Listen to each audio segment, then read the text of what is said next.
Of all the discussions I've had with people about this gospel, that's the main question that comes up. What's Jesus doodling in the sand about? I don't know, but he is. One commentator suggests he's writing the new law, which really is not in sand, but it is about the love of God that very easily gets lost in self-righteousness and judgment that occurs among people. And this story is about that again. But it is a story again about Jesus doing something that really gets him in trouble all the time. Forgiving sin. Now, we may not think much about that because we're hearing this all these years later. But for Jesus to get up and say, your sins are forgiven, drives them crazy. Who is this guy who thinks he has the power to forgive sin? Only God can forgive sin. And they, of course, did not believe that they believed that God was other than Jesus. This couldn't happen. But Jesus is not put off by this. And forgiveness is always connected to the experiences that he has with people who are in so much need. And if you think about every one of us, because we're all in this together, if you say you love somebody, how much forgiveness is required over a lifetime between yourself and a person that you love and who loves you? I think we act like this is an add-on. Forgiveness comes with the territory of love. Because we are not perfect, we are fragile, and we are broken human beings. Just at the human level, we need help. How many times do we need to apologize? How many times do we screw up? How many times do things not work out as we would plan? We didn't give it our best effort, or we neglected to do what we should have done. And let's all stand up. Let's pick a number and line up here. This is in everybody's life. So we should not be surprised that forgiveness is a requirement of the love of God, and that we need to be forgiven, not just forgive others. I can't forgive others. I really can't. If I do not come to terms very humbly is that I have been forgiven for my sins. So nobody who forgives is being asked to give something that he or she has not already received. And we talk a lot about forgiveness. We have the sacrament of reconciliation, which, by the way, is our topic tonight at Come to the Table. And every participant is going to walk through the reconciliation, not for confession. We don't have time. But I want to wear out the carpet in that room one way or another. I want everybody to go in there and see how different that is from the old confessional booth that we went into as children. Those of you who are old enough to remember that.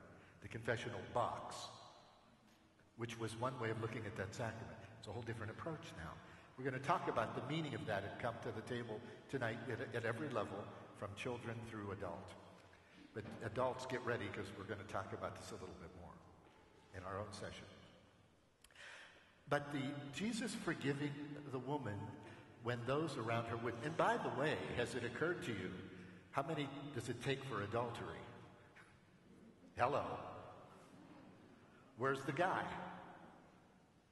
All you feminists out there, come on. This is a very male-skewed story. It's a patriarchal environment. But obviously, this woman wasn't by herself. But the whole imbalance of passing judgment, whenever we pass judgment, it's never accurate. You know, we love to judge other people based on what we observe. But you know very well, when you've been on the receiving end of being judged, that people don't really know what's going on in your mind and heart. They see what you do or what you say, obviously externally, but we don't see into each other's hearts. So why do we act like God in thinking that we know exactly what's going on? And when you do that to another person, you reduce that person to nothing. This woman, who is humiliated, brought before the group. Put yourself in that position. And what is to be gained? And by the way, this is still going on in the world. You hear stories, of still stoning of women for this kind of stuff. So, I mean, this is thousands of years later. Some of this stuff is going on. But the issue of sin and forgiveness is central to our faith.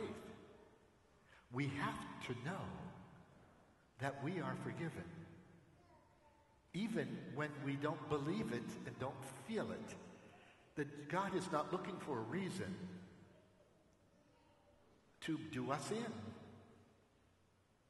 I, in my earlier years, lived with a now deceased priest of our diocese who was a brilliant man, but he was very emotionally conflicted and suffered a lot his whole life with depression and other illnesses. He was very brilliant, but depressive. And he struggled with this his whole life. I remember we lived together in Greensburg for a while, so we would sit at a table and talk. And I remember him telling me stories of his own childhood. He said, I think he was, did family, whatever it was, I'm not sure, but it was a very cold family experience growing up for whatever reasons. I remember him saying that he was taught as a child that God was watching every move that he made, so he could be booted into hell. God was watching every move that he made, looking for a reason to send him to hell. I think I'm going to start preaching like that and see if you people change and clean up your act. Can you believe that? Now, I wonder what kind of sermons this man gave over 50 years. I don't think they were warm, fuzzy.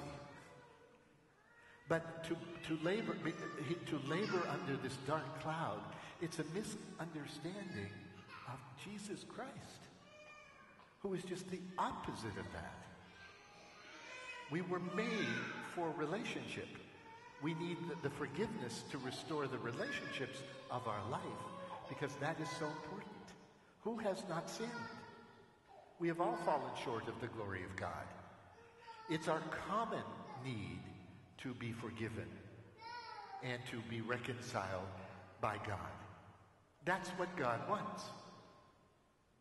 And not believing that, or not somehow feeling that I am worthy of that, is that we're stuck inside of our own guilt. I have committed the unpardonable sin. There's no forgiveness for me. It's too late. I crossed the line. I did this or I did that. That's the way we are. Jesus reveals in this story and in how many other gospel passages encounters with people where he's not looking to find a reason to send her to hell. And I don't know that she knows how to deal with his affirming love. Well, where did they all go? Because they all start, by the way, they all departed beginning with whom? Not the young people, the old people, who were smart enough to know that they have not cleaned their act up yet either. This is a lifelong process. It's not just about the young. It's about everybody over the life spectrum. So they all disappear, and then it's the encounter. Is it possible to believe that what would have changed in this woman when she was treated with respect?